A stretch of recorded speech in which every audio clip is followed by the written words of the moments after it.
Dear students, welcome to Aditi education. প্রিয় ছাত্রছাত্রী, এখন আমরা এলআইসির চরিত্রের উপরে একটা প্রশ্নের উত্তর করব। Comment on the character of Alice. এলআইসির চরিত্রের উপরে একটা কমেন্ট করতে বলেছে। কোথা থেকে নেওয়া হয়েছে? In down the rabbit hole by Lewis Carroll. Lewis Carroll লেখা ডাউন দ্য র্যাবিট হোল থেকে নেওয়া হয়েছে। যে এলআইস এখানে যে মেন ক্যারেক্টার, তার কতটা ভূমিকা আছে, সে কী ভূমিকা পালন করেছে, কীভাবে সে একটা স্ট্রেঞ্জ ওয়ার্ল্ডের সাথে অ্যাডজাস্ট করেছিল। Alice explores Wonderland with a sense of wonder and she question. সে একটা বিস্ময় নিয়ে এই ওয়ান্ডারল্যান্ডটাকে আবিষ্কার করেছে। ওয়ান্ডারল্যান্ড কাকে বলা হয়েছে? এখানে ডাউন দ্য র্যাবিট হোলকে বলা হয়েছে।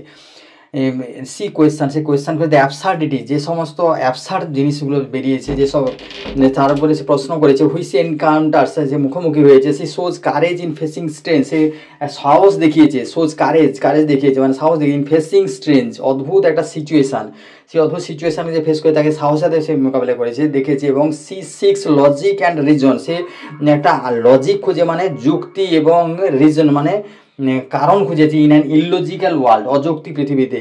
C adapts to the fantastical event, সে এই অদ্ভুত ঘটনাগুলোর সাথে অ্যাডাপ্ট করেছে, মানে মানিয়ে নিয়েছে। With a blend of logic, যুক্তি দিয়ে, ব্লেন্ড মানে মিশ্রণ, with a blend of logic মানে মিশ্রণের সাথে, এবং ইমাজিনেশান কল্পনার সাথে, কল্পনা এবং যৌক্তিকতা নিয়ে সে মিশিয়ে মানিয়েছে।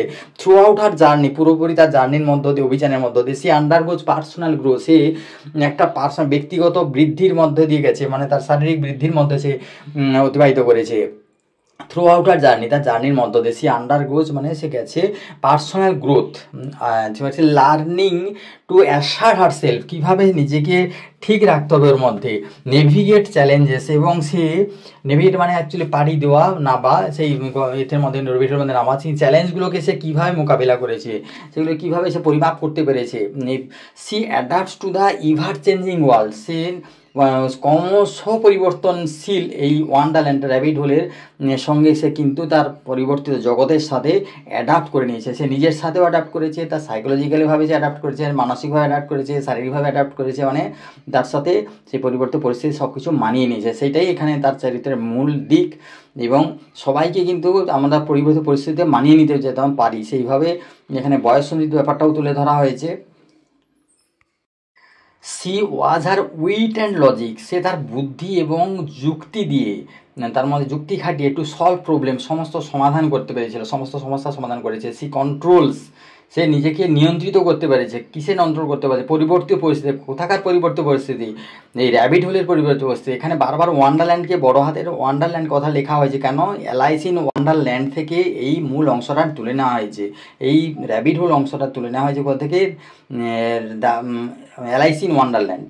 তার ফিয়ার, তার ভয়কে সে কন্ট্রোল করেছে। Stands up to the tyrannical character, stands up to tyrannical characters মানে সে অদ্ভুত চরিত্রগুলোর সাথে সে তার মানে তার পক্ষে দাঁড়িয়েছে, তাদেরকে সমস্যা ট্যাকল করতে পেরেছে। ইনোসেন্স লিডস আর ইনটু ট্রাভেল, তার এই যে ইনোসেন্স মানে তার অজ্ঞতা, সরলতা তাকে কিন্তু সমস্যার মধ্যে চালিত করেছে। সে স্ট্রাগলস টু আন্ডারস্ট্যান্ড, সে কিন্তু স্ট্রাগল করেছিল, মানে সে সংগ্রাম করে আন্ডারস্ট্যান্ড করার চেষ্টা করেছিল, মানে আন্ডারস্ট্যান্ড করতে মানে এই বোঝার চেষ্টা করেছিল। সে কিসের বোঝার জন্য? পরিবর্তিত পরিস্থিতিটা বোঝার চেষ্টা করছে, যে পরিবর্তিত পরিস্থিতি কীভাবে, how to adjust the situation, কীভাবে আমরা সিচুয়েশানটাকে ট্যাকেল করবো, যে কোনো সিচুয়েশান হোক। The illogical rules of Wonderland, এই ওয়ান্ডারল্যান্ড মানে এই যে ইললজিক্যাল মানে অযৌক্তিক নিয়মগুলোকে সে বোঝার চেষ্টা করছে, সেগুলোকে সাথে অ্যাডজাস্ট করার চেষ্টা করছে। সে রিপ্রেজেন্টস দ্য ইউনিভার্সাল জার্নি, সে এখানে একটা ইউনিভার্সাল মানে সার্বজনীন একটা অভিযানের কথা এখানে তুলে ধরেছে। অফ গ্রোয়িং আপ, সবাই কিন্তু বড় হবে।